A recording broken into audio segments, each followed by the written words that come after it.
Chapter number 16, Getting Paid. I love to write advice on leadership, management, and what makes people tick. But this isn't about that. This is a simple explanation of how to get more of your hard-earned money, real take-home cash, out of your accounts receivable, or AR, and into your pocket with the least amount of stress possible. This is also not about insurance coding or practicing your services for maximum profitability. I'm not against a thoughtful approach to charging for what you do. We chiropractors typically give away more service than any other healthcare provider I know. This chapter takes you step by step through the simple system that consistently brings 96% out of my AR every year, year after year. The backstory: I built 10 clinics in a state with low insurance reimbursement and a practice scope that didn't allow most therapies. My charges per visit were a fraction of what many chiropractors get in some states. With more than one overhead to feed, I knew that if I billed it, I'd better collect it, so I developed a system for maximizing collections on services rendered. If you don't think this subject applies to you, maybe you should take a closer look at your AR. If you extend credit to patients, I'll bet you can find $25,000 you should have collected last year. I learned that the longer money was owed, the higher the chance that it wouldn't be collected. I also learned that uncollected money is not an orphan. Poor business practices and fear of confrontation are usually the not-so-proud parents. And extra cash isn't the only byproduct of taming your AR. You'll also have much lower stress. When you learn to face and handle your money problems, you cut your stress in half. Before we begin, let me warn you, the first couple of sessions can be a little harrowing. You may not be a numbers person, or you may even resent that a healer has to consider business. Yes, that's an actual quote. Guess what that DC's AR looked like?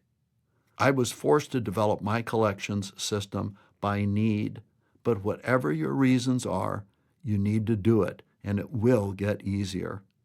This is how to do the dirty dozen. In other words, how to tackle the 12 worst accounts. Step 1, print a paper copy of an aged AR with patients in alphabetical order, not sorted by class or type such as personal injury. Include their current 30, 60, 90, and 120-day total money owed. Get the account start date plus the date and amount of last payment. Why print it on paper? I know you bought that fancy computer that produces all those fancy reports on the promise that you could go paperless, right? But in this case, paper is your working copy that we will annotate. Do it on paper. Step number 2, schedule your first 60-minute meeting with your CA. Eventually, these meetings will get shorter and a lot more fun than the first one. Step 3, explain to your CA that you're going to research each account in the entire aged AR, looking for 12 worst accounts based on 3 criteria: size of balance, payment history, and security. Balance size.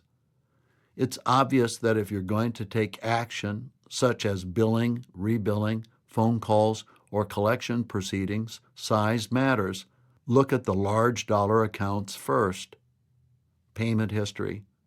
Any account that isn't being paid down according to your agreement should be investigated, put on watch, and maybe receive immediate attention. Security. If a personal injury case is being handled by a trusted attorney who's given a letter of protection, the $4,500 balance owed may be quite safe. Step 4, you and your CA should go over the whole report, each account, looking at total amount owed and deciding which are the 12 worst accounts. Look for big total balances, then the 90-day plus column for old money. Don't stop to debate, argue, or work on one single account. Go through them all. Find the worst. You're only allowed to have 12 dirty accounts at the end. We'll get to the rest over time. Why 12? You can really only deal with one account at a time, and 12 seems to be the maximum you can handle in a week. Step number 5. Now pull all the files on your dirtiest accounts, check the way the account was set up, and open each of the computer ledgers. Were they billed correctly? You're going to be amazed. Some accounts may never have been billed. Some may be hung up in the electronic clearinghouse. Some payments are stuck at the insurance company, and some may have been made but never posted to the account. Step 6. Make assignments to bill, rebill, and call each dirty account. Get reports on your collection assignments every day, not yearly, monthly, or weekly, but daily. When the CA brings in the money, celebrate. Step 7. This is where the dirty dozen becomes fun. After you've done the same thing week after week, your CA can start leading you through a meeting that's now only 30 minutes long. What do you have at the end? You and your CA know your AR like the back of your hands. You know where the money is, and you have all that lovely cash in your pocket. A client started with $177,000 in AR when we began doing his Dirty Dozen meetings, and even with record production, they have only $55,000 in AR today. That's an additional $127,000 for my client in just 2 years.